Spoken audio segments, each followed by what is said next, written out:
Hi guys and girls, just a quick checking of the sound system while we're just waiting for a few more people to log on. If somebody could please send a note that they can hear me under the Q&A box or under the chat box, that'll be wonderful. And we'll be kicking into this webinar in about 1 minute. So I think I'm being heard. Thank you, Melanie and Linda and Johnny. Awesome. Just going to test cameras. Hi guys and girls. Just seeing if you can see us as well, because I'll switch between cameras and screens at some point too. So if somebody could just confirm they can see the camera as well, that would be great. Cool. And I'm just going to have a quick pause and I'll be back in a second. Thank you. Okay, we're going to kick off. Got most of the people here now, and thanks for joining us tonight. My name's Campbell Venning, and I've got quite a few things to get through, so I'm going to go quite quickly. And as I said before, you have a Q&A box that you can ask questions, and I'll check that from time to time. But I'm going to go at a pretty quick rate tonight because I don't want to go over an hour. And we've got quite a bit to get through. So welcome to tonight's webinar. We are almost going to be doing these weekly over the next couple of months. It's just such a great way to interact with our customers, but we've probably been a bit too resource short to do it. So we've been in recruitment mode, and that's going to enable us to do more of these as it's a great way to talk and communicate with our customers. So let's have a quick update. So who is the Property Factory? We always get new members or new customers or new people joining these events. So quick summary on us and me. I started this up and I've got a fast team of very smart people joining the business. And the common denominator is that they are property investment experts. We built this business to be a solution for developer, builders and vendors who really want volume sales. And when you're talking volume with developers and vendors, you typically get some sort of good deal. So as opposed to going and getting one property at a time, there's no leverage with that. So we wanted to become like a wholesale buying business or a wholesale listing business, but acting for our buyers, being members of our website. So we created this members only website where we've had an unbelievable growth in our customer numbers. And really our goal is to provide you with opportunities that are better than anything else in the market. As a group, we've sourced we're probably up to about 2,600 properties now, over 25 years, well over $1 billion worth of real estate. And our collective team has over 125 years of real estate acquisition and development and investment experience. So I started this little business and it's just gone a little bit ballistic in a good way. And our biggest challenge is actually finding people who speak the language, who have done the doing, or are doing the doing still, have done the hard yards. Because we really, when we bring new people into this business, they need to add value to our customers. And our typical customer is a first-time or second-time investor, or a want-to-be investor, which is great, and we help them do that. So our biggest problem in our business is actually getting the right people in the business. So if you're a property investor and you want to work in this industry, please send us an email because we still have a few roles to fill. So a bit of an agenda. We're going to talk about the Auckland and Christchurch property markets.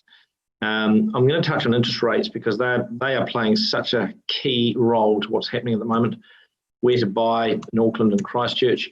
I'm actually now going to do some boring stuff, which is so critical, and I'm not seeing enough of this with customers at the moment. So we're going to talk about how to analyze a deal, how to use our website, and just a bit of update in terms of some releases we're still in the process of putting onto our website. And then at the end of it all, we'll have a Q&A session, questions and answers session. So that's a quick agenda. I've now got 50 minutes to get through it, or 55 minutes to get through it. I will talk quickly, and let's kick off with interest rates. So when I bought my first property in 1992, I think it was, I paid 12.5% interest. And what I find phenomenal is that interest rates are still going down, and I'll show you why in a second. But this is off interest.co.nz. And not only can you borrow money at 2.5%, 2.69%, but you can actually borrow money for under 5% for 5 years. And look at Bank of China, 5-year money at 2.95%, 2-year money at 2.65. This is insane. And, you know, I remember when the global financial crisis hit in 2007, 2008, interest rates at the time were between 6, 7, and 8%, whereas now interest rates are 2.5 to 2.9%. Some of the banks have higher rates than that, but, you know, when you get that kind of drop in interest rate, it changes the dynamics of investment property significantly. I'll talk more about that later. So historically low interest rates, they keep dropping. How much lower they can go, I don't know. But we've never seen anything like this in New Zealand's borrowing history. This is what's called the swap rates, and this is, without getting into a lesson in economics, it's the measure of the daily rate of interest that the Reserve Bank sets, and the banks buy and sell or borrow and lend money. They borrow money off deposit holders and then lend it out to people with mortgages. And this has been going down and down and down and down and down. This is the last year as a percentage. And whilst it might not mean much to you that it's gone from 1.75 down to 0.25 swap rate, the trend is still going down and it's flattened out a little bit. But there are some economists out there that think that we could even see lower rates before Christmas. And this daily swap rate is a measure of that, and as you can see, the chart is pointing negative, or not negative, but getting close to negative. And then we look at the OCR, which is another measure of how we assess where interest rates are and where they're heading. It just keeps dropping to the point that for the first time first time I can ever remember, they're talking about negative official cash rate. And I don't know how low interest rates will get to the customer, but I've been holding off fixing about $700,000 worth of investment loans, because even though it's very tempting to lock them in at 2.5, 2.6%, and I'm not an interest rate gambler at all, but I'm currently paying 3.5% floating, I think. I'm just holding off because when I lock them in, I'll probably lock them in for 5 years, and another 0.5 or 0.25. It all adds up on your net cash flow coming in. So we've got this swap rate and daily and official cash rate that's forcing interest rates to continue to go down, and we just don't know how much lower they can go. And the OCR now is below 0.5%, and it's actually phenomenal. We've never seen anything like it. So just to sum up why I've talked about that, it's one of the reasons why so many people are getting into investing at the moment. You know, these interest rates of 2.95 for 5 years, 4.25 with the main banks. That's a special rate with the Bank of China. You know, 2.7, 2.55, 3.19, just unbelievable rates that we just haven't heard of, and potentially going to carry on dropping. So people are flooding into the market because of this. Money is cheap. Money is available. You've got to go through a lot of process to get it. And I'm going to talk about that later. So I'm jumping now in terms of location, because one of the things for us right now is with that interest rate drop, we're seeing so many people just plowing into the property market. And we're actually saying, hang on, take a breath. Where should you buy? Because it's all well and good when interest rates are low. But at the same time, it doesn't mean the property is a good deal. So where to buy starts with location, and then it goes down to product. So again, sorry about the boring charts, but we look at the history, we look at the last 20 years to measure what we expect to go on. And for us, the two locations which are still no-brainers to buy in are basically Auckland region and Christchurch region. And reason being, Christchurch is now cheaper to buy in than Dunedin, which is just insane. And Dunedin's not on that chart.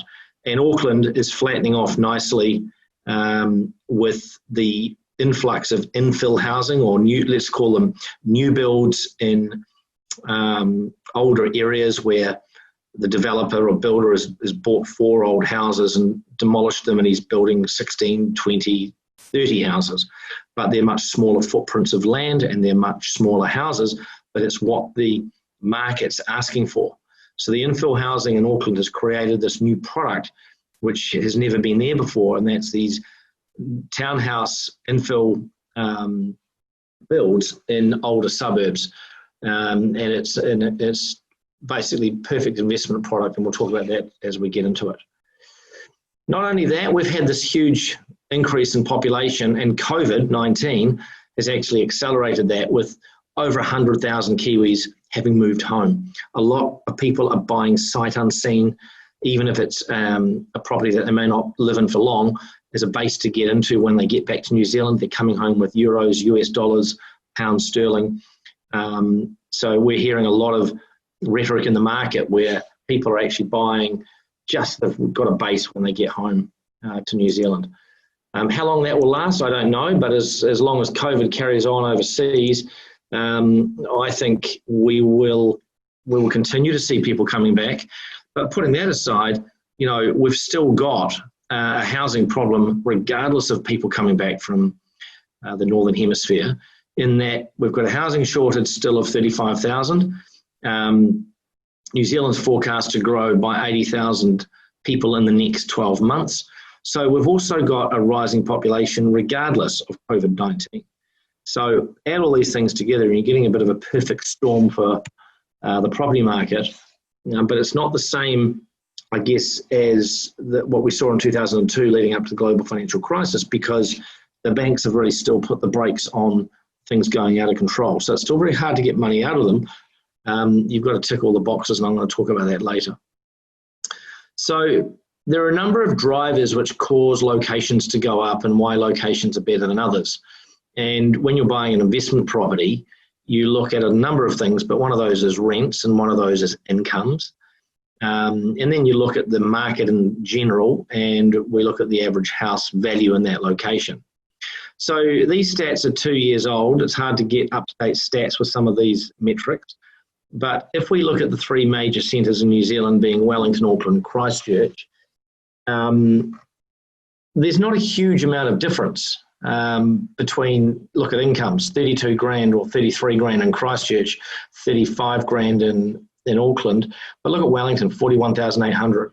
And Wellington has always been seen as the high income market. And when you look at rents in Wellington, if we jump to the bottom of this page, 531, not far behind Auckland for the average weekly rent, which when you consider how much smaller Wellington is than Auckland, that's quite phenomenal. But it's because of that average income that's so much higher, or median income that's so much higher in Wellington. So I lived there for 15 years. It's a high income city, government, private sector. A lot of people gravitate there because that is where you can get paid the most. I mean, Auckland's still a powerhouse with 2 million people, but in terms of actual average incomes across the board, they don't vary too much between the jobs, but the high-paying jobs, I guess, are in Wellington. But then you look at Auckland and Christchurch from values point of view, and it's just you cannot get any further out of control, out of disparity. Sorry, over $1 million in Auckland, just over $500,000 in Christchurch. That to us doesn't make sense, especially when Wellington's not that far behind Auckland, with pushing over, it'll be over 900 now, the average house price values in Wellington. And so we've got this disparity, which for us doesn't make sense to buy in Auckland if you're buying expensive houses, but it does with infill housing because they have come back, and I'll talk about pricing for those in a minute. But if you look at average house prices across the country, it doesn't make sense that the second largest city in New Zealand is half the price of the largest, when incomes aren't that much different. And then you look at rents. What are people paying to rent? Because that's your customer when you're a landlord. And again, $400 a week on average for Christchurch, which is now lower than Dunedin. And that to me is insane. There's only one real rental market in Dunedin, and that's students. And they are not great tenants. They don't want 52 weeks of the year. They're hard on the property. So to think that Christchurch rents are below that level is, to me, insane. So what these stats show us is that Christchurch is undervalued and under-rented, but that's all off the back of the 2011 tragic earthquake and the fact that Christchurch has not been rebuilt yet. So the rest of the country is steaming ahead on rents. Meanwhile, little old Christchurch has the lowest average house price across the big cities.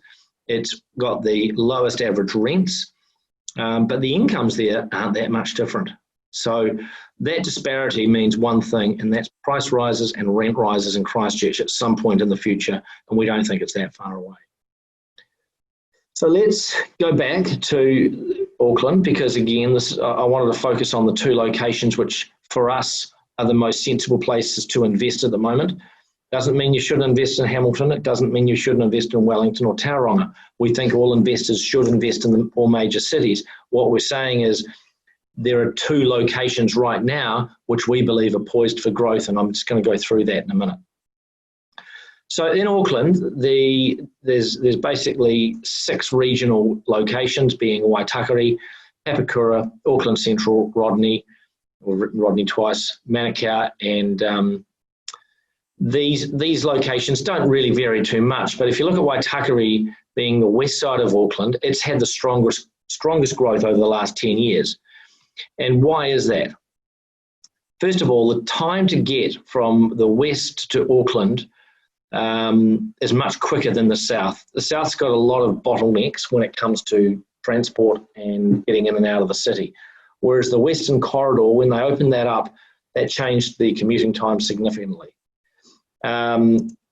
So West Auckland has been growing at a faster rate than the other locations in Auckland than average because of this. The widening of that West Auckland motorway, the growth of Henderson and Westgate as employment hubs has also had an impact on people, because they can actually get, and they don't have to walk, they don't have to commute back into the city. They can actually get work out west. And affordability, the price for West Auckland has always trailed South Auckland in terms of suburban rates. Infill housing has just accelerated that in terms of keeping prices low. So affordability has driven a lot of people out west.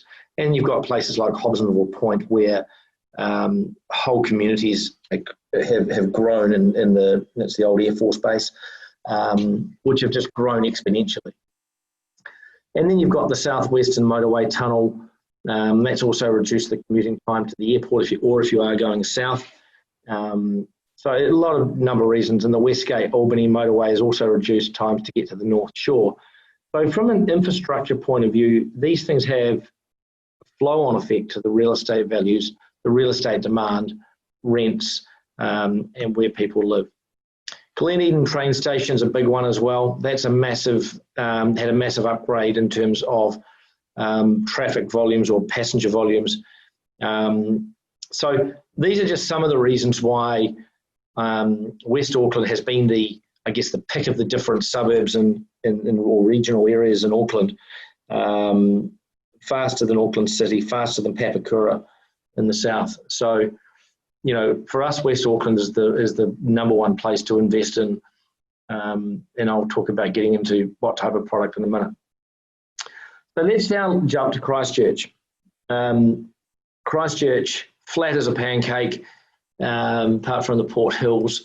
Out to the east, you've got a very physical barrier to building, and that's called the ocean. And on top of the ocean, some of the suburbs out to the east have not been fixed, and they probably won't be fixed because of the liquefaction damage caused from the 2010 and 2011 earthquakes. But, we're nearly 10 years on from those earthquakes, and Christchurch has got some suburbs which have had a huge amount of new builds, and now infill housing, Rolleston being one of them, Kaiapoi, Rangiora, Woody End being another in the suburbs.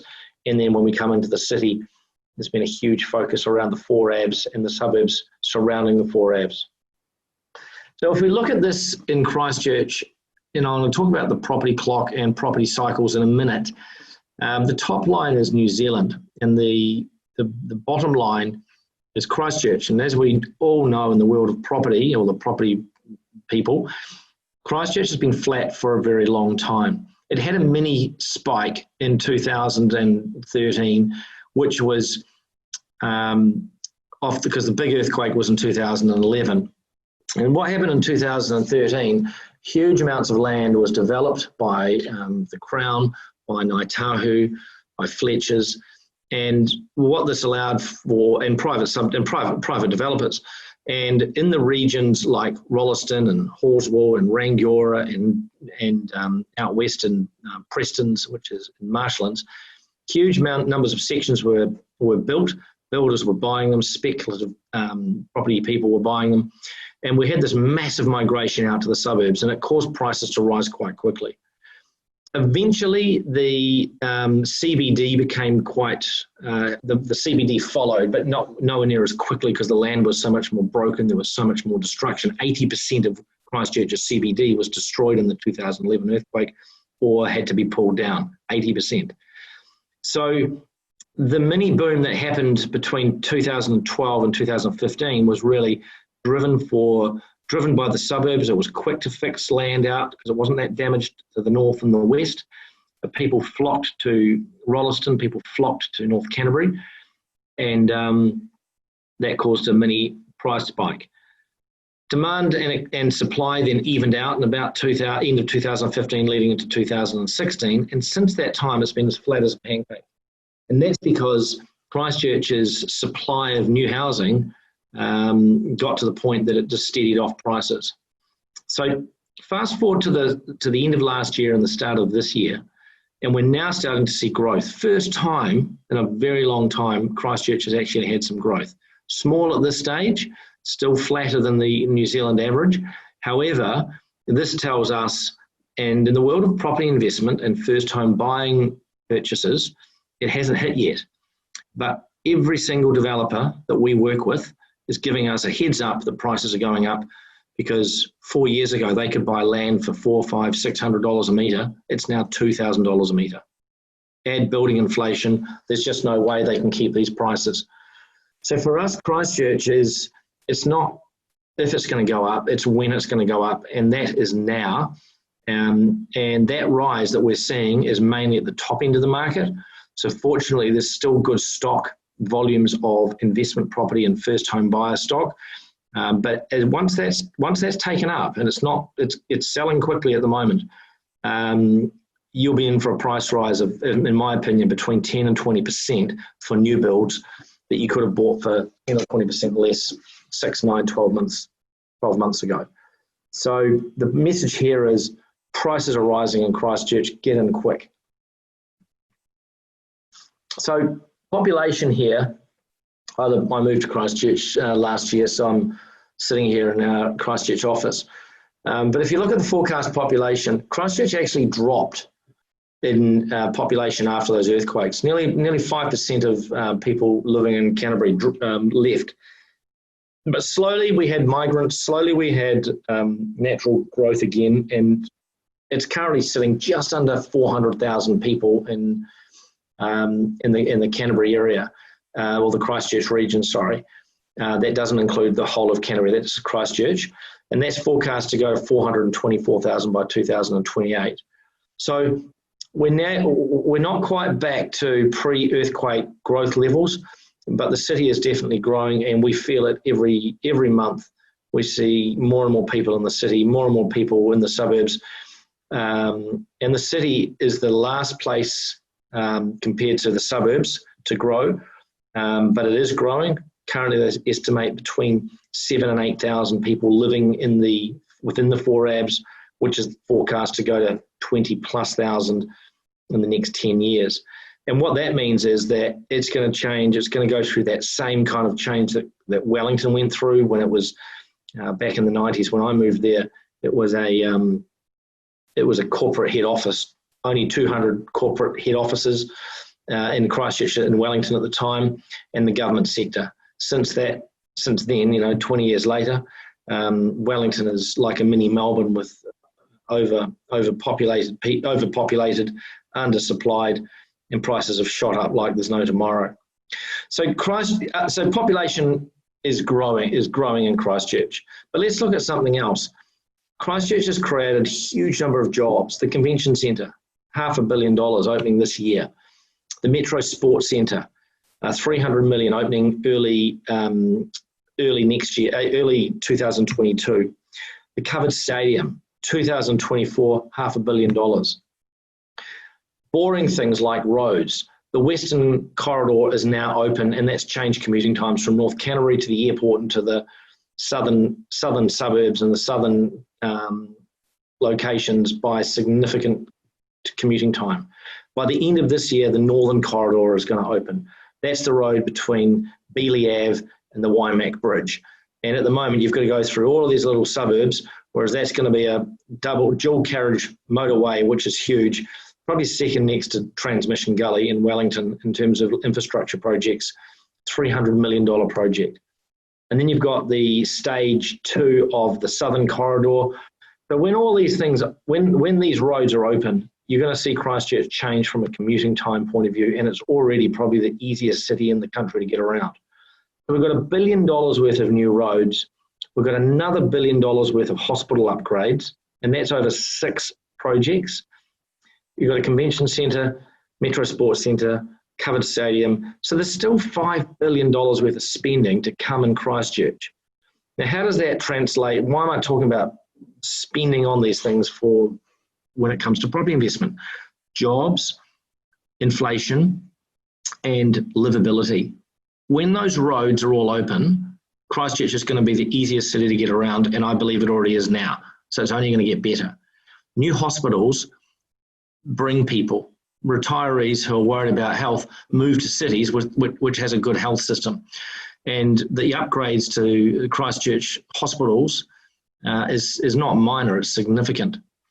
You know, things like covered stadiums, sports centres and convention centres. These bring people, tourists, residents. It's the backbone of how cities grow. When we moved to Wellington over 20-something years ago, what my girlfriend and I at the time, actually it was nearly 30 years ago, there was no stadium, there was no Te Papa, there was no Peter Jackson and film industry. And we saw all that stuff happen, and now Christchurch is Wellington is now a mini Melbourne with multiple sports, arts, technology, film. It's a huge centre when it comes to commerce in those areas, which has created those incomes to be the highest in the country. I'm picking with the investment in Christchurch on internationally acclaimed buildings, centres, roading design. There are so many things ahead of the city that these prices and rents and values can't last. They're just too cheap, and we believe it's going to have a massive impact on property values. Other initiatives, Rocket Labs are talking about coming to Christchurch. They tried once, but we think they'll have another go in terms of it's a safe place to launch rockets out there at Birdlings Flat. At the moment, it's all happening in the Hawke's Bay, in North Island. And there's an Eden project, which would be cool if it happens. There's one of these in the UK, and it's a Google it. You'll find it very interesting if you're interested in the whole green space and sustainability around parks and gardens. So there's a number of other initiatives on the table which are going to make Christchurch a pretty cool destination, like Wellington was when Te Papa, the National New Zealand Museum, the New Zealand Museum, which is Te Papa, was decided to go to Wellington. There was a riot in Auckland and Cantabrians complained at the time, but that brought huge tourism. The stadium, first really purpose-built stadium in New Zealand without poles and the old style high steep seats and stairs. You know, Wellington did some things which were pretty cool back in the 90s and the early 2000s, but now it's Christchurch's turn to do that. If you haven't been, the Christchurch Library is one of the most amazing buildings I've ever been in, and that includes around the world. And I believe once the Metro Sports Centre is finished, the covered stadium and the convention centre, they're going to be talked about complexes for a very long time. So Christchurch has some reasons to invest in because it's been rebuilt, and as a city from a comparative to international, nothing in New Zealand compares to the architecture, the design, the layout of Christchurch, and they put a lot of time and effort into designing Christchurch. So from a new city point of view, you can't compare it to anywhere else in New Zealand, because that earthquake, the terrible earthquakes, gave Canterbury an opportunity to literally start again and design a livable and affordable city. So that's a little bit of the economical big picture story of what's going on here in Christchurch and Auckland at the moment, and why we're picking those as the two absolute number one places to invest in at the moment. So let's pretend that makes sense to you and you think, okay, well, that's cool. Tauranga, Hamilton and Wellington, yep, we have great deals in those locations. But in terms of hotspots, for us right now, Auckland and Christchurch are the one and two places. So how do you then know what to buy? And normally I talk about apartment, townhouse, house and land package. But we're getting more and more questions about how to analyse property deals. So I'm just going to quickly show you that all property isn't created equal. And so before I do that, I'll go back to property investing 101. And property investment, you don't do it to gloat or brag to your neighbours. You don't do it because you like the colour of the fence, or you don't like the colour of the fence. You do it to build an income in retirement. And Property 101, Rich Dad, Poor Dad, lots of commentators have written this is the theory. But the safest and most simple strategy in property is to buy, on average, 5 houses across 10 years. You hold them for another 10 to 15 years, which is typically what we call market cycles. You channel all the rent and surplus income to repay debt.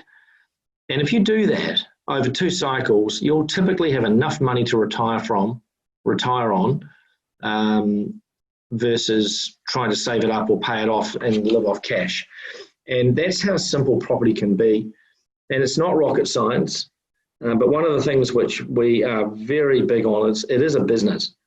And the mistakes that we see people make is they use their home buying behaviours and they get emotional and they start buying or not buying property because they wouldn't live in it, or they don't like that suburb, or they don't like the colour the developer painted the side of the house. And it's scary how often we get this, but the reality is property is a business, and all of the rules that you use to buy homes have no place when it comes to buying investment property.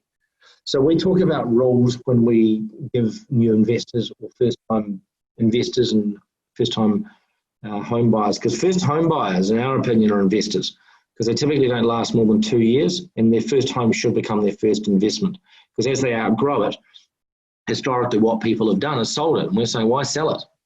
Must be 400 or 500 grand, 550. By the time you're ready to move out of it, you've had capital gain. You don't actually need to sell it to realise that gain. We'll talk about that a bit more when we get into cash flow capital growth. So simple strategy, Property 101, 5 houses, 10 years, 2 cycles, pay off debt, live off rent, not rocket science.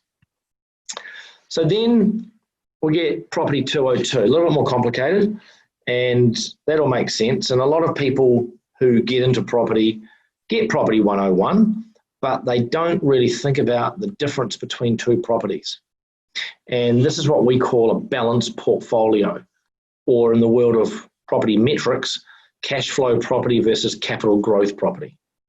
So let's just go to the bank for a second now, and just when you buy a property, you typically borrow 50, 60, 70, 80% of it, depending on how much cash you've got sitting around, and the bank lends the rest. And when you go to the bank, they look at 3 things. Your character. Are you a good banker? Do you maintain a good banking history? Do you pay your bills on time? Are you a good citizen? They look at that and they judge you. They'll look at your income and they'll look at your equity. Income being your pay, your salary, your business net bottom line. Equity, your cash, the difference between what your house is worth and how much debt you've got, that's your equity. And right now, there's only one thing the banks are really focusing on, and that's income. And that's because of the unknown quantum around the world and New Zealand with COVID. What is unemployment going to look like in 6, 9, 12 months' time? So banks are very, very worried about income far more than equity or character right now. So if you, what we call, balance your portfolio properly, the portfolio becomes self-funding. Okay, and I'll explain this with the lovely pictures we've got there. If you go and buy what we call capital growth properties, and they're the ones that where you make your wealth, they're the ones that go up the fastest and the most or the biggest gains. If you buy those before you buy what we call cash flow properties, you'll run out of what we call borrowing power. And borrowing power is the ability to self-grow a portfolio, self-funding, not self-investing, but the properties are actually growing your base themselves. And it's because of income. And it's this area the bank are focusing on at the moment. They're focusing on it because of COVID and the unknowns. We focus on it because Property 202 is about building your base first. Most houses, when they're built, the foundations go in first, the walls go up, and then the roof goes on. And the most important properties you should buy when you're building a portfolio are the boring ones, the cheapest ones, the highest yielding ones, the ones with the least amount of forecast capital growth. And you buy these because what you're effectively buying is income. And when you've got 2, 3, or 4 of these, then you go and get your capital growth properties. So if you're going to end up with 5 properties, if you're building your portfolio properly, you'd buy 3 cash flow properties and then 2 capital growth properties. But it's scary how many people do it the other way around. They buy their Wanaka short-term rental thinking, cool, can tell my friends I've got a batch in Wanaka. It returns bugger all income. The banks lent them the money to buy it. And when they go back to buy a second one, the bank says, no, sorry, you don't have enough income. You don't have enough income servicing. And it's because they didn't go and buy boring properties in Addington and Sydenham, Phillipstown, Linwood. It's because they didn't buy the cash flow positive ones that actually improve your banking measures or your banking metrics. And we've got clients right now who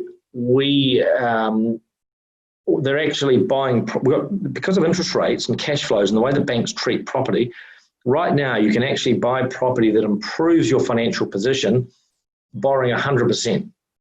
The yields at the moment in Christchurch and parts of Auckland are so strong that once you own the property, even borrowing 100%, it's actually improving your debt servicing with the bank. Without getting too complicated, basically the ratio of income that they want actually improves when you actually own one of these properties. So we're zoning in on those properties in Auckland and Christchurch. And I'm jumping ahead here, but I've put it in here because it's important. When you buy property as an income, when you buy property as an investment, you're building a business. And one of the beautiful things about property, which people forget, that tax losses are still real. And you may have seen a number of media articles over the last couple of years about this current Labor government who have put in what's called ring fencing of tax losses. And they have these complicated terms, ring fencing of tax losses. And in English, what it means is, in the good old days, if your property made a paper loss through depreciating the building and or the chattels and fit out, you could get a tax credit. And in the good old days, you could apply that tax credit against your PAYE income. And what it meant is that you're in a job, and if you had a whole bunch of properties, you get a great big tax refund from the government. It was wonderful. But what this Labor government have done, which I completely agree with, they've said that's crazy. That depreciation was put there so that the investor or the landlord would reinvest in the property. And landlords haven't been. If you look at New Zealand's housing stock, one of the things that I think we should be grossly ashamed of is the quality of our rental properties in general and the lack of money landlords have been spending on them. And this Labor government are forcing landlords to upgrade, maintain their properties to a healthy standard, because if they don't, we as the taxpayers end up paying for those sick tenants when they end up in hospital. So I'm fully behind Labor and this healthy homes standard. And what that's done for us as a business has made us steer well clear of secondhand property. We're not interested because we can buy brand new properties with 10-year warranties, double glazed, the latest heating and insulation and foundations and engineering standards for less than what you buy a secondhand crappy old thing in the suburbs. And a lot of Kiwi investors haven't worked out yet that they're buying these properties because they're cheap, but they've underestimated grossly what it's going to cost them to bring them up to current government standards. And if this Labor government gets in for another term, they're only going to pour more and more compliance and regulation on healthy homes. So this is a reason in itself not to buy secondhand horrible old properties. And I've jumped away from tax losses, but my point is we've got the situation where you can buy brand new properties in New Zealand for less than the older properties, and people gravitate to the older properties because they want the land and they want the bigger house. But they've underestimated what it's going to cost them to keep those houses going, because New Zealand's housing stock is getting older. You know, we're a very young country by international standards. So again, these are the nuances of property investing, which a lot of people don't even think about, they don't know, and they miss when they jump into the market. They buy the wrong properties, the wrong locations, and they think it's all too hard and they give up and then don't really know what they're going to live off in retirement. So again, these are the things that our team can help you identify. If I look at Wellington and Auckland right now, we've got a lot of customers where we're saying liquidate your older properties because they need serious money spent on them, and let an owner-occupier do that and make it their dream home, versus you battling away with a very tired and old and under-maintained property. So yeah, that's a quick summary of building a balanced portfolio. Buy your cash flow properties first, then your capital growth properties. Tax losses are real and it's a bonus, but the way the government are treating tax losses now, you'll benefit from them in retirement because you can't spend them against your personal income, but you can spend them against profit or tax that you'd normally pay later because you'll build tax credits, and that's a good thing. So let's just look at the boring numbers. I'm not going to spend much time on the slide except to say I've just picked two properties. This is a 2-bedroom townhouse in Christchurch and Maryvale. Now, Maryvale is an extremely expensive suburb, $1.2 to $4 million properties. Probably actually when I say four, I mean there are $6, $7, $8 million properties in Maryvale. But if I look at it as a suburb, I think if you go across all property types, you're probably looking at between 1.5 and $2.5 million average. And if I look at, this is a real property, it's being built at the moment, and we call this a capital growth property. It's the cheapest property in the most expensive suburb in Christchurch. And let's look at what we call the cash flow. So this property is not what you'd buy first if you're a first-time investor. $650,000, and if you're in Auckland, that's cheap.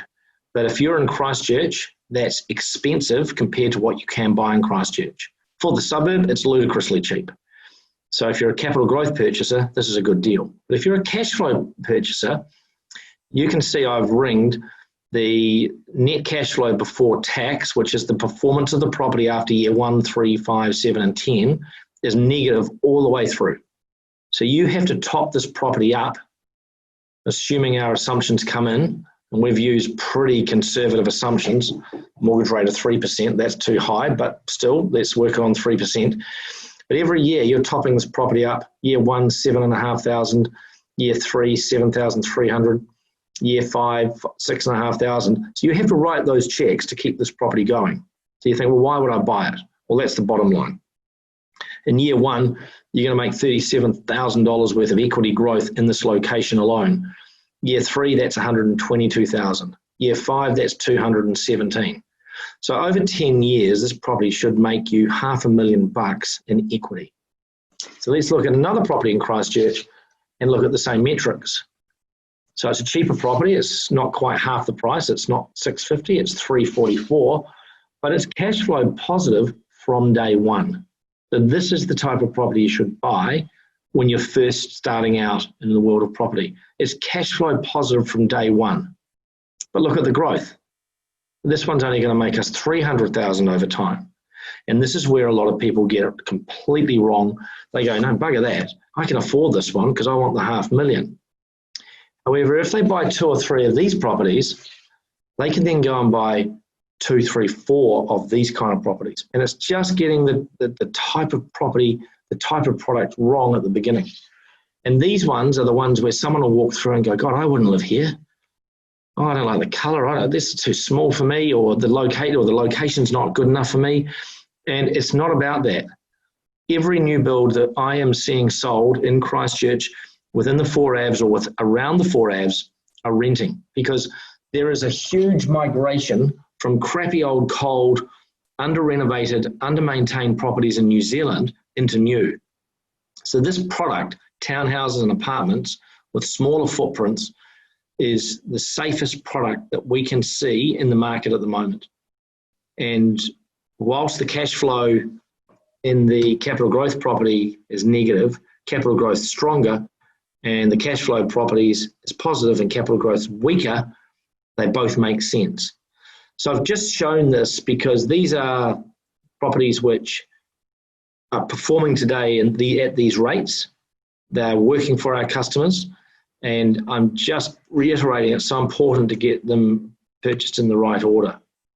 So we can help you do this. You can jump on our website, you can do the math, you can go down to actually downloading our cash flow analyzing our software, and you can throw assumptions in, and we can help you do that so that you get your head around it. Because if you can't read a cash flow like this, you shouldn't be investing.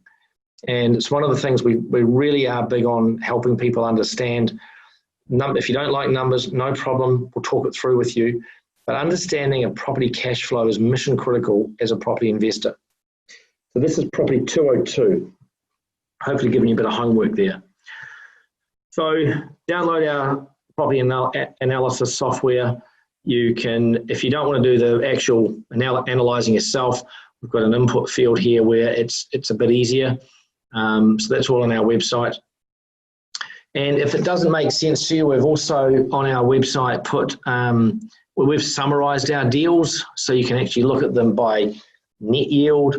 You can look at it by average capital growth for the last 20 years, price. So we've tried to make interacting with a property investment or a property deal easy on our website. And these are just snapshots off our website.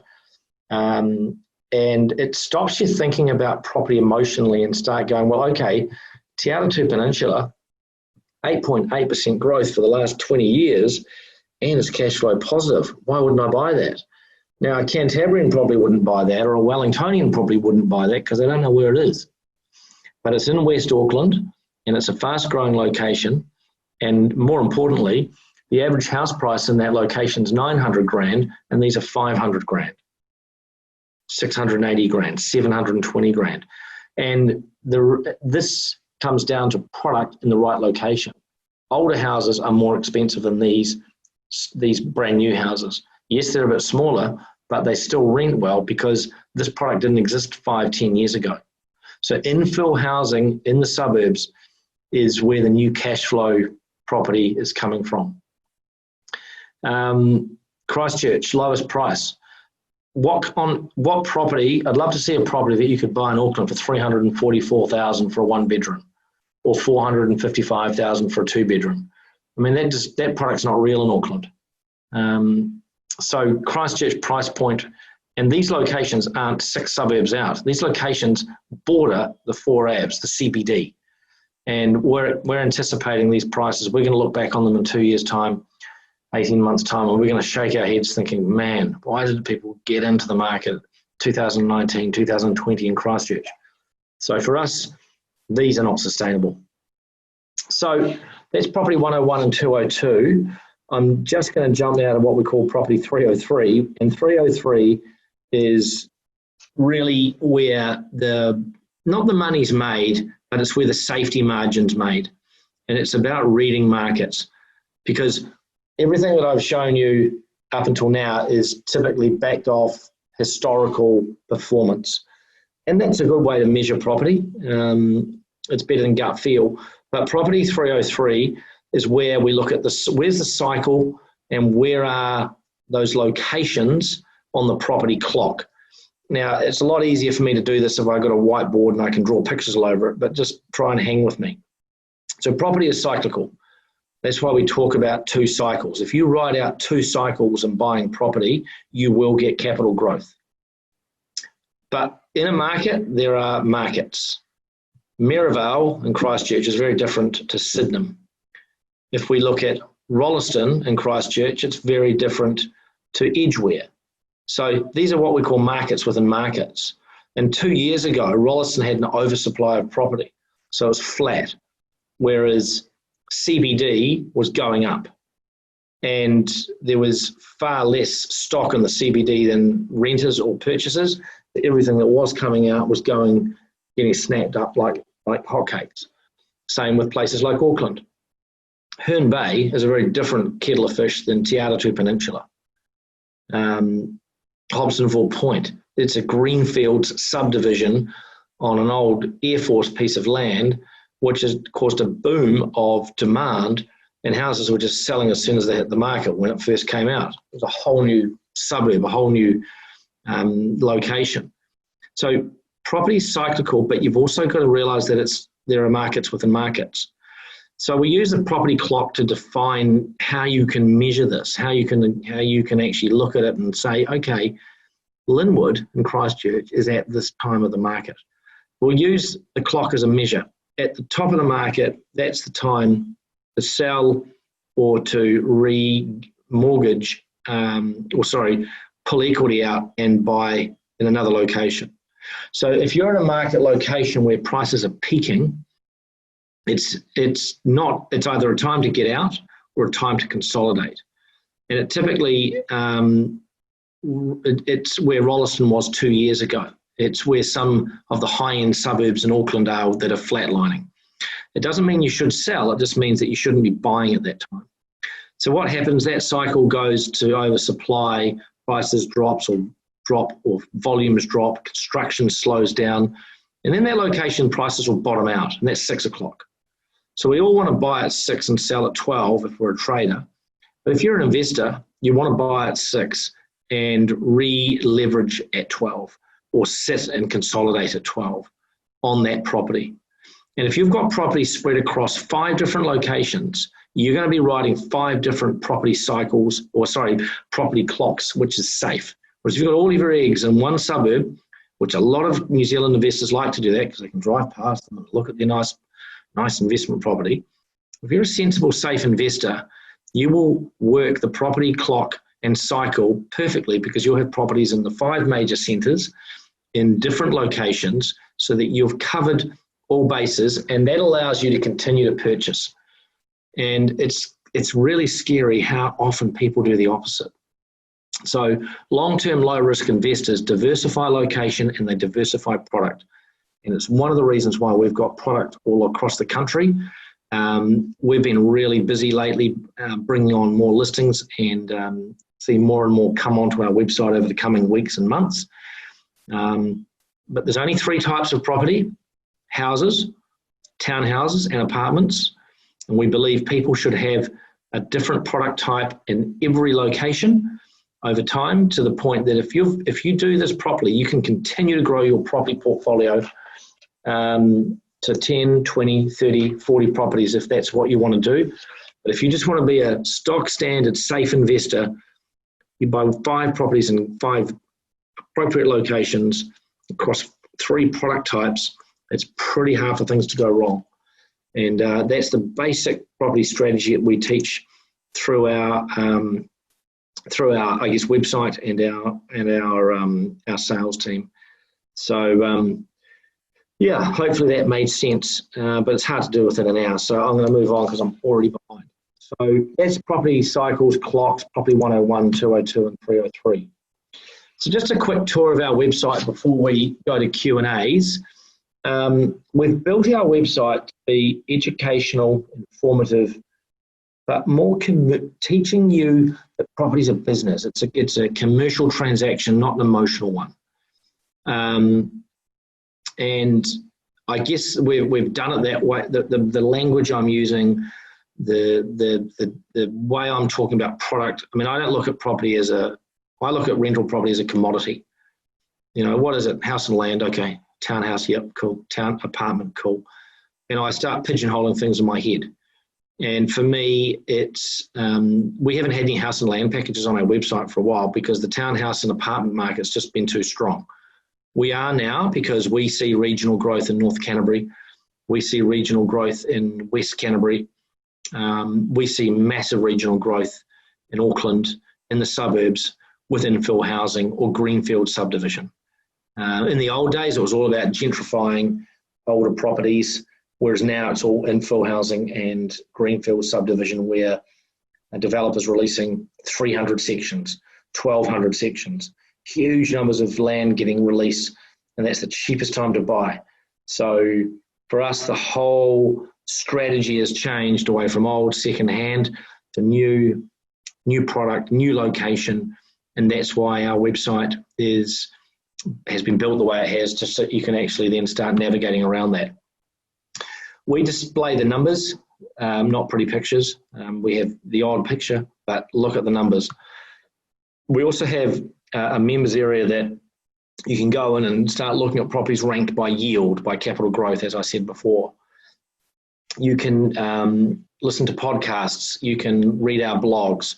All of this is to make you a safer, smarter, and I guess considered investor. Because for us, it's not a race.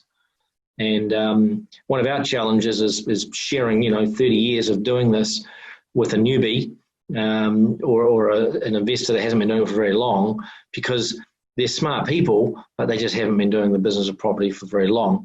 But it's natural to take your own purchasing behaviour in. So we've got a huge amount of resources on our website. I think if you listen to every podcast, downloaded every report and all the rest of it, you'd spend over 40 hours on our website. And I'm going to, not far from finishing up and asking questions in a second, but if there's one thing you should do on our website, this is a free report. It's called an investment capacity report. This report will take you about 4 minutes to fill out the information online, and between 24 and 36 hours later, you'll get a 5-page report which will basically tell you if you're asset rich and cash poor, or if you've got more equity than income. It'll explain the banking logic to you. And if the report doesn't do that, one of our team will talk you through it. I think it's a real eye-opening educational report that gives you a better understanding of your own finances. And the good news is it's free. It also gives you a forecast of what you can achieve over the next X years. It's a pretty cool report, and it's free, and it's a hypothetical scenario using your numbers. You enter the information, and it'll spit this out to you. So our team are available to explain these things to you. Please spend time on our website. There's no such thing as a stupid question. Ask our team anything. The first thing we'll probably do is recommend a suitable broker, because banking, finance is the hardest thing at the moment in the world of property. And if there's one thing I will recommend that you do, it won't be to talk to your existing bank.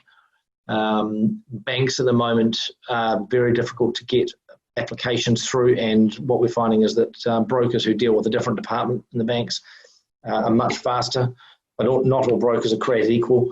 So we have about 15 different brokers around the country we will refer you to, and they'll get you pre-approvals. Again, free service. The broker gets paid by the bank. But what we've done is we've gone and identified the right brokers, because a lot of brokers who are lending, of organising lending for mum and dad buying a home, wouldn't know the first thing about investment lending. It's a specialist field, and you need a specialist investment broker. So questions on anything we've discussed, and I'm just on an hour, so that's a miracle, because that's only ever happened once before. So but I'm sure, and I will be here for as long as you guys want to talk. So I'm just going to have a quick look at the questions now, and we will go through those. So Jeff's asked for, why would rent increase in Christchurch if there is so much land for greenfield developments? Great question, Jeff. Like any city, Wellington, let's pick Wellington, rents in Upper Hutt are cheaper than Lower Hutt, which is cheaper than Wellington CBD. And right now, the disparity of rent in Christchurch is very little. So rent is like purchase pricing. You know, the Christchurch's prices are cheap across the board. However, location is still real in the world of capital growth, which is why we've been focusing on the CBD of late. And we shake our heads at how low the rents are, but that's a reflection of supply. So as yes, you're right, Christchurch could grow all the way to Ashburton and Rakaia. However, commuting times dictate property values, rent values, etc. So CBD rents, suburban rents in the areas around the CBD will grow as more and more people pile into them. And even in Rangiora and Woody End and Kaiapoi, even though they're in the suburbs, those roads that bring people into the city sooner has an impact on rent, because if it's quicker, because of the motorway, people will pay a premium to be closer through driving. So the location isn't got any closer, but the commuting time has gotten shorter, which has an impact on values and rents. Someone said, can you compare similar price range products between Christchurch's new built houses, Auckland small apartments and Queenstown apartments and their risk returns? Absolutely. And that's what I was talking about with houses are different to townhouses, which are different to apartments from a cash flow and capital growth. You know, 10 years ago, the best yields came out of apartments, whereas now it's townhouses. And it costs far more to construct an apartment than it does a townhouse. So it changes. And Queenstown, rents in Queenstown have had a massive drop recently because of COVID-19. Airbnb has just dried up because we don't have the tourists coming, apart from holidays. And then it's Kiwi tourists who typically don't pay as much as international tourists. Everything's about risk and return, and everything's about balancing it across the right product and location. And yeah, our team can help you answer that or get a feel for the location. Someone's asked, what is the current Auckland cycle clock? Well, it depends which location we're talking about, Matt. I think Auckland, before infill housing, I said to our team, I said, be careful in Auckland. But then we started seeing these townhouses coming out in suburbs that were $1 million suburbs, or even Christchurch, Maryvale, $650K for a brand new townhouse in one of the most expensive suburbs in the city. You know, 600 grand for a townhouse in Te Atatu Peninsula. I mean, that's an expensive suburb. It's nearly $1 million. So Auckland in general, I think, has gone from before infill housing and greenfield subdivisions. I think Auckland was pushing 12 o'clock. And all of a sudden, the Auckland Unitary Plan kicked in, developers got land released to them, and boom, Auckland's got this new product. So I actually think it's pushed the cycle back in general to probably 10 o'clock. But if you ask me what I think, not Hobsonville Point, Herne Bay, Parnell, Ponsonby, they're sitting between 11 and 12, because how much further can they go up? How many, and interest rates have helped people get into those suburbs, but still, how many people can afford a $4 million house? It's a small pocket of people. So everything is related to location, price, and timing. Someone's asked the considerations for Singaporean investors versus local Kiwi investors. We're not dealing much with overseas investors. Singaporeans are exempt for New Zealand the same way as Australians are. They can buy property here, but this government put a freeze on other cities or other countries buying in New Zealand. You have to go through the Overseas Investment Office. But pretty technical question there, for sort of not relevant for Kiwi investors, but that Singaporeans and Australians can buy property in New Zealand without going through the OIO. Next asked, what do I foresee happening when the wage subsidy comes fully off unemployment, house prices? That is the most talked about topic amongst economists. And if there was a really good article in the Sunday Star Times about this, and it's that they've now actually started to put out some economic theory that the government is still better off to print cash and keep these subsidies going than employment to continue to drop. And we haven't unemployment to continue to rise, employment to drop. And there was one article written, I can't think of, Shaib was the economist. And anyway, he analysed it, that it is better to print money and cause inflation than the long-term damage of unemployment. And we have seen a bit of it with our customers, but I don't think the wage subsidies that a lot of people were worried about them when the government was just basically paying employers to keep people employed. Unless we have a massive outbreak, I see the wage subsidy coming off and unemployment being steady.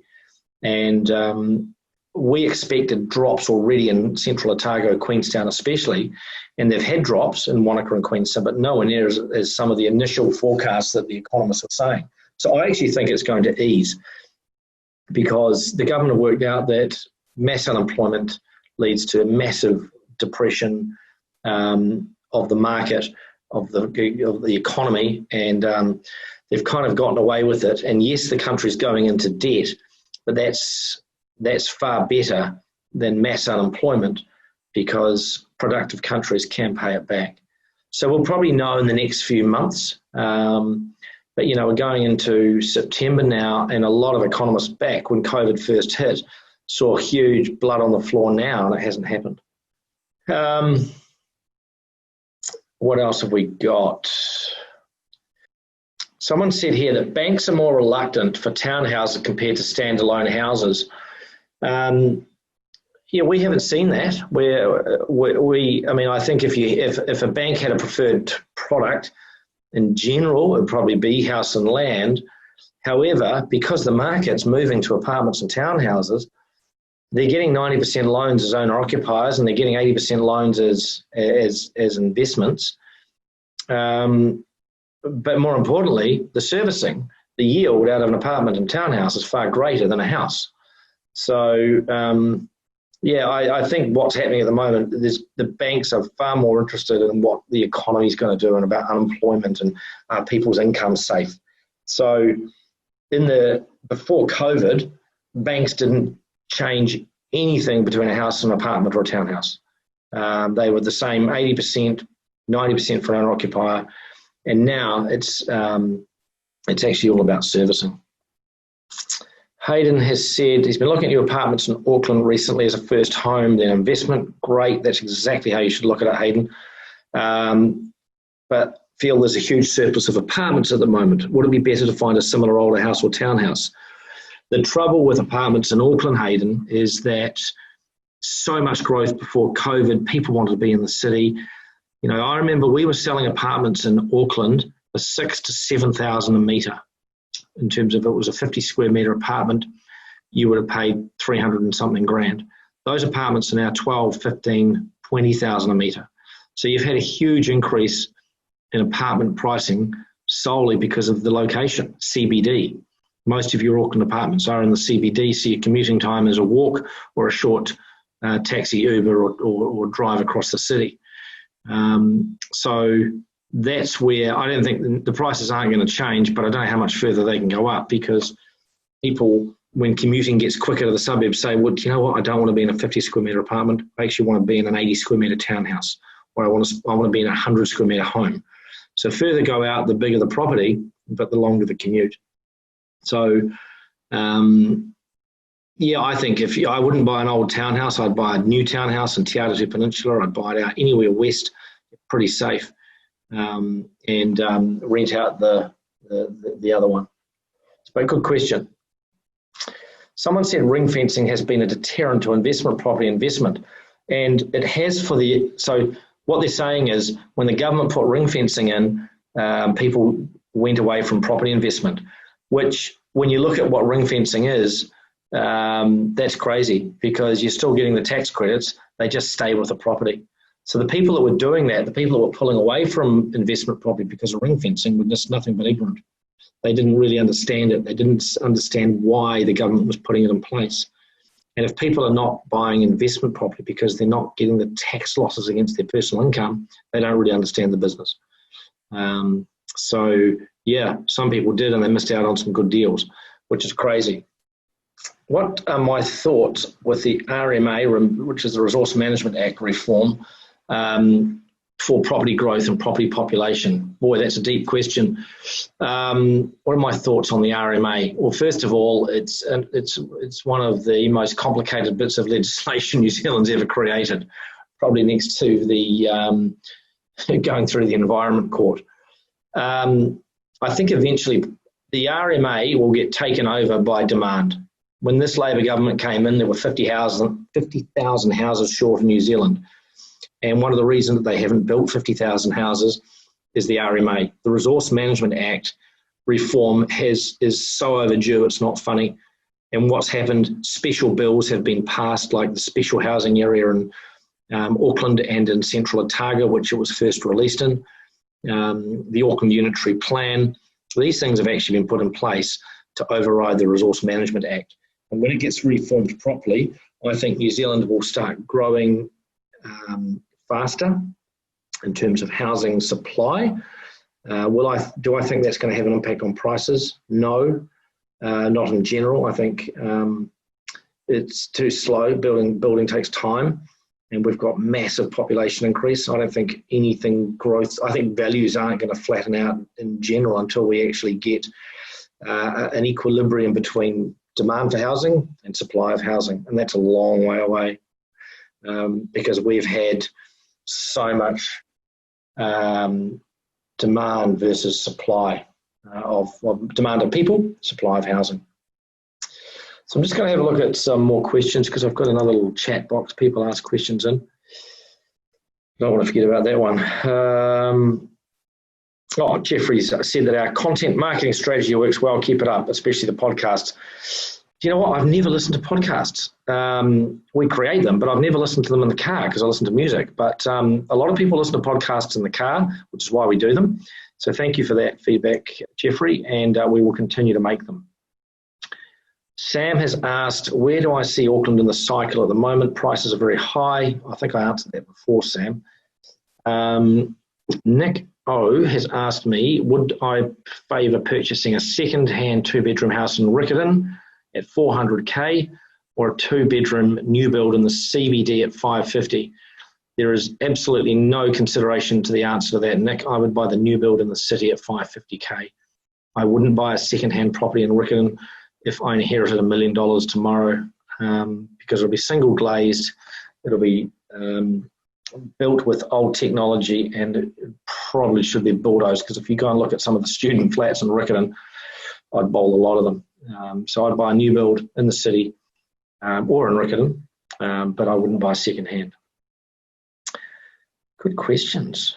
Callum has asked, do I see risk in buying property now off the plans, which may not be complete for 6 to 12 months if the market has a correction? There's risk in everything we do, including crossing the road.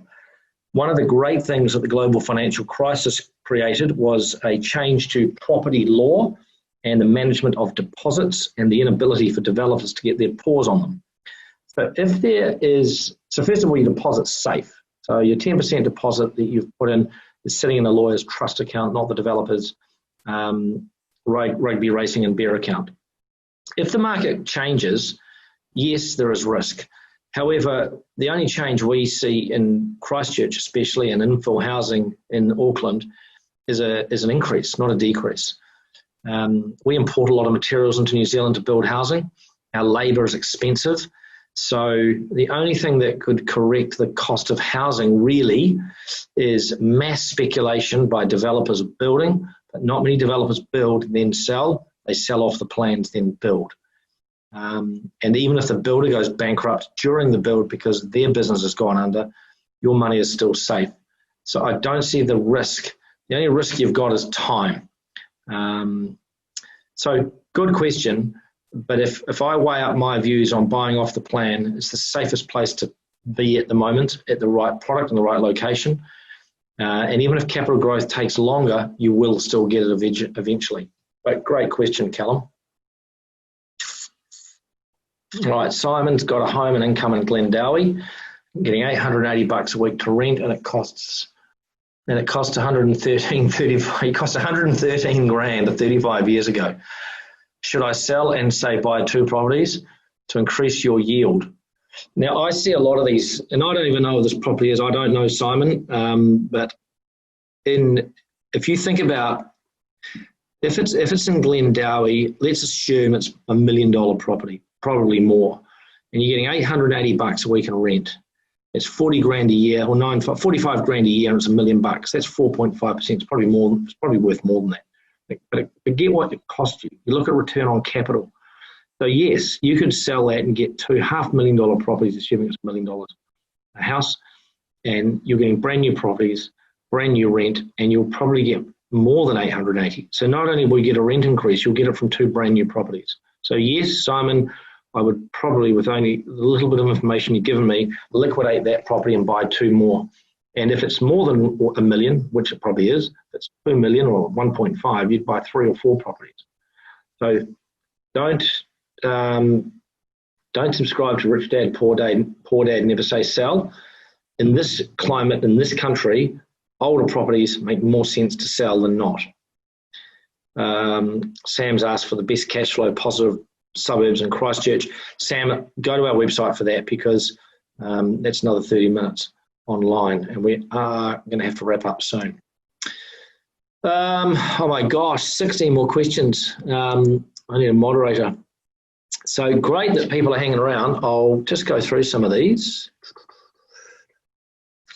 What's my opinion of suburbs like Millwater, Milldale, Silverdale, Ariwa, as well as Hobsonville, which I mentioned? I think they're all fabulous suburbs.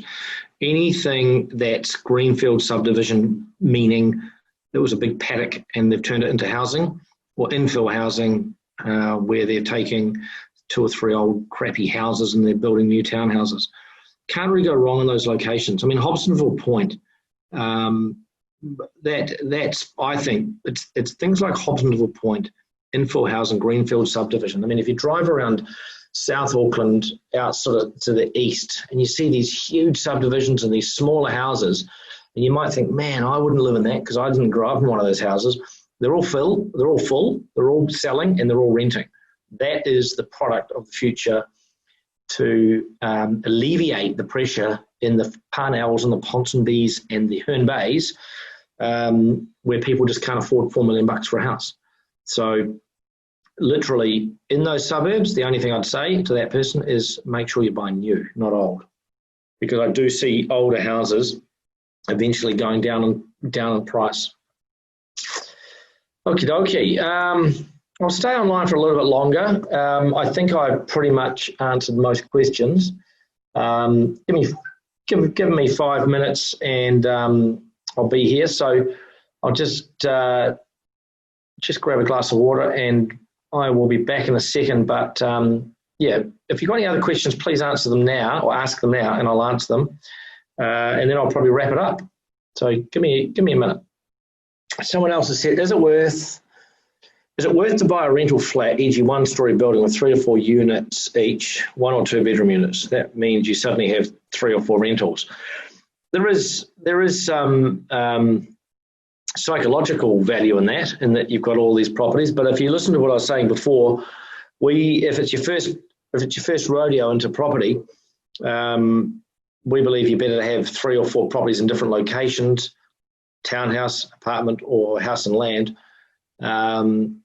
unless you want to be a landlord in one location with one product type. So I don't think it is. I see people do it, but I still think it's better to diversify in location and product type.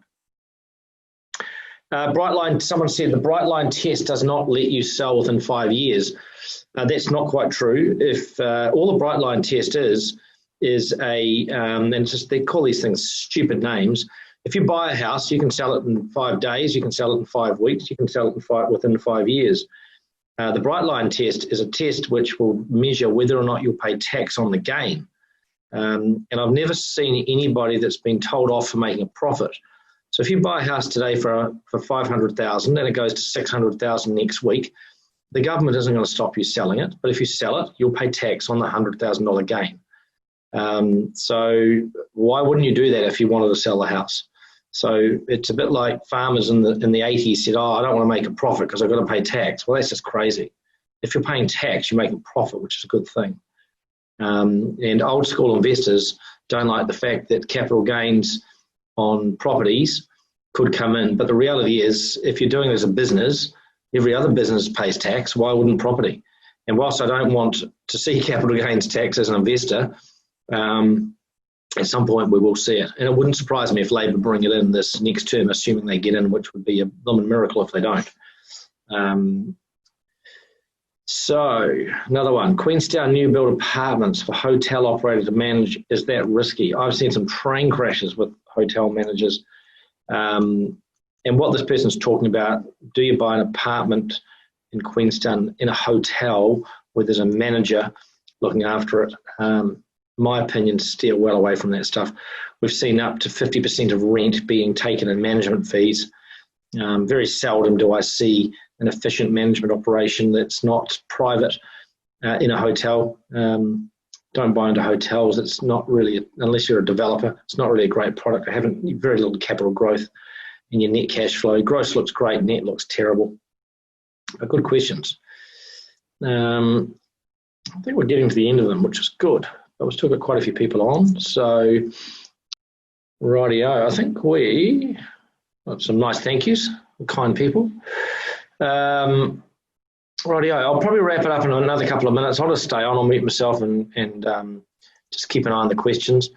Yeah, good questions tonight from some pretty informed people. It's good. It's good.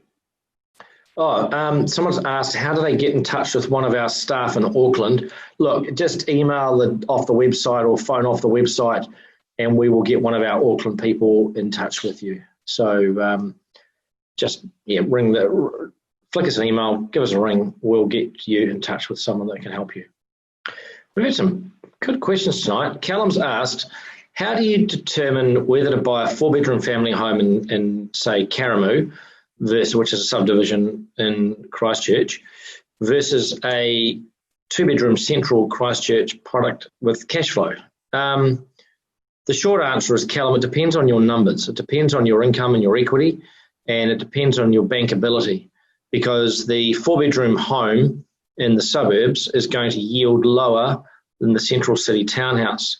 So if it's your first play, I'd be taking you into the central city apartment or townhouse. And yes, Karen will probably get better capital growth over the short and medium term. But like I said, balance cash flow with capital growth so that you get your funding sorted. And again, we can take you through that. So call one of our team and they'll help you understand that better.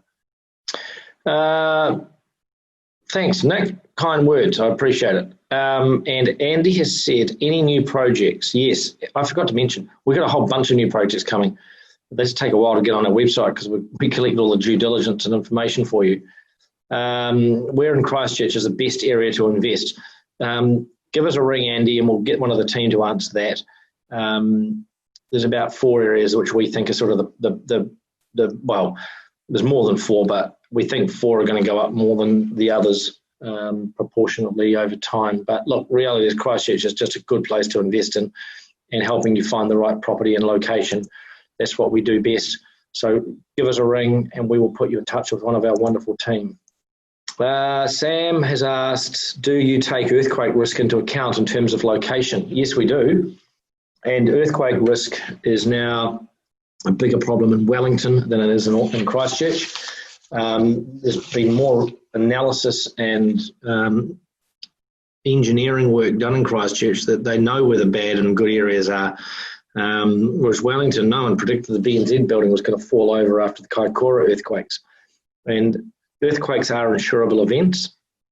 But so in the old days, you'd be worried about TC3 land in Christchurch, whereas now it's sort of irrelevant because the foundational solutions that the engineers came up with are so good that you're seeing brand new housing being built in land that was considered not so good 8 years ago because the foundation solutions are so brilliant that are coming out and that builders are using and engineers are using. Rightio, I'm going to sign off now, and if you have any other questions, please call or email one of our team, and we will get back to you. And please, please, please do an ICR input off our website, investment capacity report. We'll give you a lot of information about your own self, and if it doesn't make sense, no problem, we will explain it to you. So hopefully we see you at some point with at one of our events or online or with one of our team. We've got some very cool people in our business. Make the use of them, and we will help you get into the world of property in a safe and long-term, low-risk way. Have a great evening and happy investing. See you soon.